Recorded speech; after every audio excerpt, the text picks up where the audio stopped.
This is where it all began. With them. Their hard work. And their desire and willingness to help each other succeed. They laid the foundation of the hardwood industry. We are what we are today because of them and their legacy. For decades, the Hardwood Manufacturers Association has provided the means to connect our industry leaders and the platform to share countless experiences. Business relationships began with conversations regarding sawmill equipment, timber resources, labor markets, and ever-changing technologies. And friendships were established and have grown based on common interests, values, and goals. Ours is a family-based industry, and these leaders, who have learned so well from fathers, grandfathers, and mentors at large, continue to shape our industry and grow the next generation of leaders tasked to mold the hardwood industry going forward. For posterity, and as a kind of hardwood industry time capsule, we've interviewed some industry veterans to document the past, engage us in today, and inspire us for tomorrow.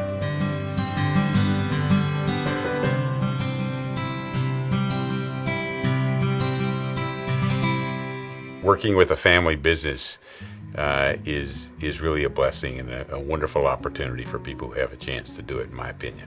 I had a wonderful relationship with my father, and probably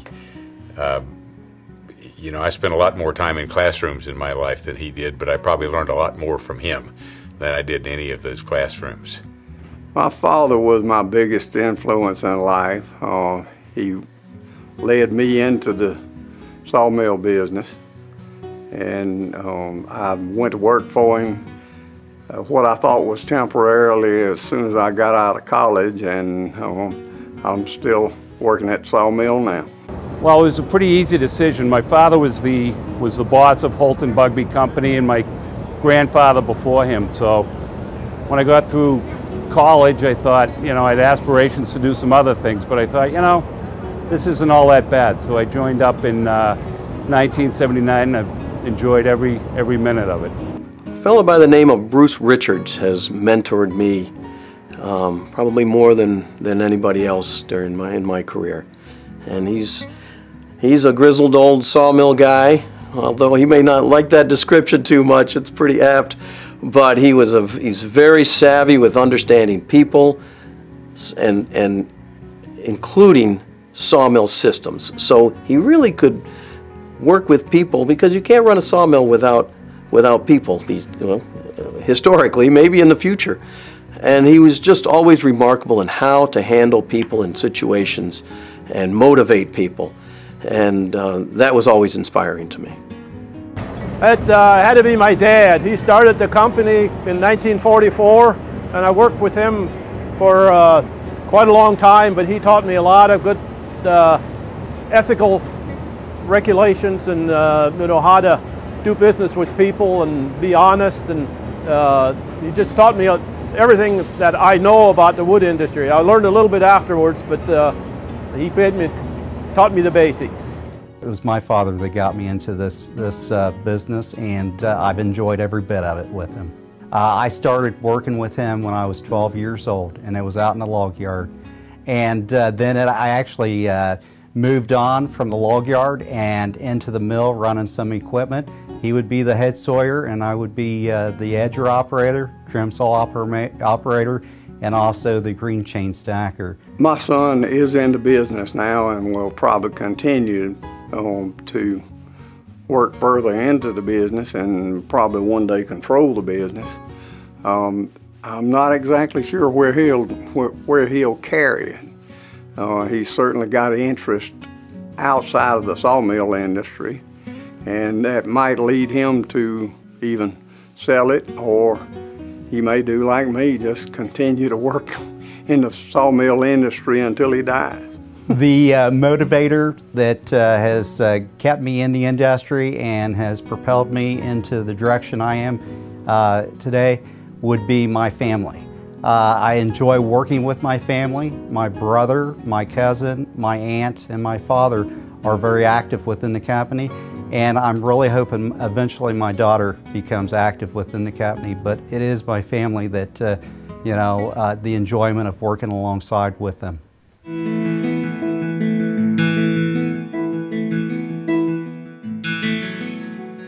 The biggest challenge we have today is attracting labor that will perform to our expectations and have the loyalty that we associate with our industry. I grew up in the business. I looked at professionals in our industry, and I'm not so sure we're attracting the people that are dedicated to our industry like we have in the past. Another concern I have is timber. The timber is always a concern in our business, but it's more and more competitive. So labor and timber are the two things I look at that are problematic. Well, I think we have to change to what the current demands are. The industry has changed dramatically. We run distribution yards, dry kilns, molders, and things like that, and our market segment is evolving. So a lot of what we buy now are fixed width, fixed lengths, and it's the ability to make products that consumers want. So the demand is for dress-for size material, more finished material, whether it be primed, painted, cut to length, tongue and grooved, end matched. So it's all in the value added with the Hardwood distribution yard, and I think that's going to continue. And if we're going to continue to improve, that we have to grow that segment of the business, which is the value added millwork type of products. Technology has changed the hardwood industry for our company by allowing us to picture tally kiln-dried lumber and voice tally green lumber. It saves a lot of time versus dot tally and an end tallying. One of the biggest things I think the youth of today are going to have to deal with is the change in the banking industry. I'm a third generation owner. We've been in business 86 years. We've only had to put our homes on the line of credit one time. Everything else has just been all taken care of by the business. And I don't think the youth today, they're going to have a hard time doing that without putting their house and everything on the line. Oh, I think in the challenging last few years, we've maintained our relevance within the industry by being focused on being efficient, trying to invest in things that will reduce our cost, buy our timber right, being aggressive and getting a good procurement team and a good operating team together. Again, we've got people that you can go to bed at night knowing that we're moving forward in all directions. Procurement, operations, sales, the whole gamut of the industry.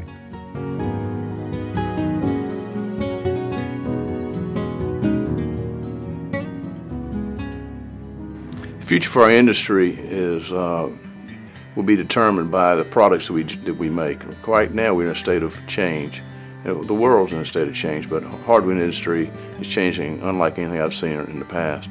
It used to be much more stable than it is today. We had the furniture plants in North Carolina; they're all gone. We ship our products to China. The Chinese are in a state of change. Whether or not they can afford our products or not is to be determined.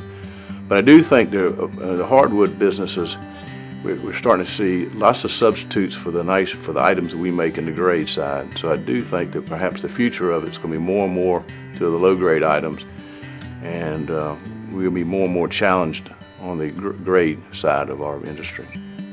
The advice to the next generation coming up, or the younger generation, it's a little bit difficult, I guess, for myself, but I think the main thing is to stay on top of technology and just take care or take advantage of any opportunities you have. it's not going to be the same as it was 5 years ago. It's changing, and our industry changed drastically over the last 20 years, and I feel it's going to continue to do that, maybe faster than it has in the last 20 years even. Challenges for the future generations, well, it's different. Let's put it this way, as a baby boomer, as myself, and as the young ones, like my two sons coming in as millennials, you know, there's different challenges. The workforce today is much different, although the equipment is so much better. So the changes has been twofold. It's been much better equipment that's out there. Everything's VFDs, variable frequency drives, so very quick in reaction. But the workforce is different, so you've really got to integrate with good equipment today, and I see that coming in. The equipment is so much better. It's just different challenges, but we overcome them. I think the optimization is what people really are getting excited about. So when you start thinking about what is the next best thing in the hardwood industry, it might be how to grade hardwood lumber automatically, so that you really could save the labor in part, but speed up the process and move lumber through the system a lot quicker. And that technology is not there yet, but they've been working on it, and it seems like that seems to be what some of our sawmill managers are excited about. I think the future is fairly bright. I think we're going to come down to the industry, who's going to be the most nimble, who's going to be the most efficient and have the right people in the right places. But I believe the industry will be strong. I think there's going to be some shakeout that's going to happen. But I'm confident in the New River bunch that we've got a team put together. We'll survive with. But it's going to be tough.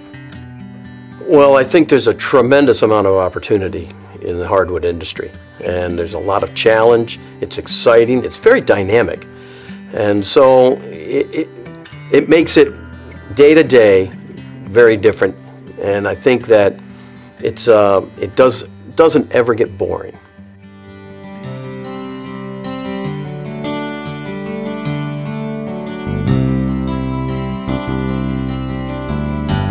My recommendation for anyone entering the industry or that has several years under their belt would be find a mentor that you can follow and follow them and listen to what they have to say. Be patient. You know, a lot of times I look at myself when I was younger, I actually wanted to be elevated really quickly within the company, and that's really, you want to be patient with that. Take the time, listen to the people around you, the mentors, and just follow their advice and their guidance.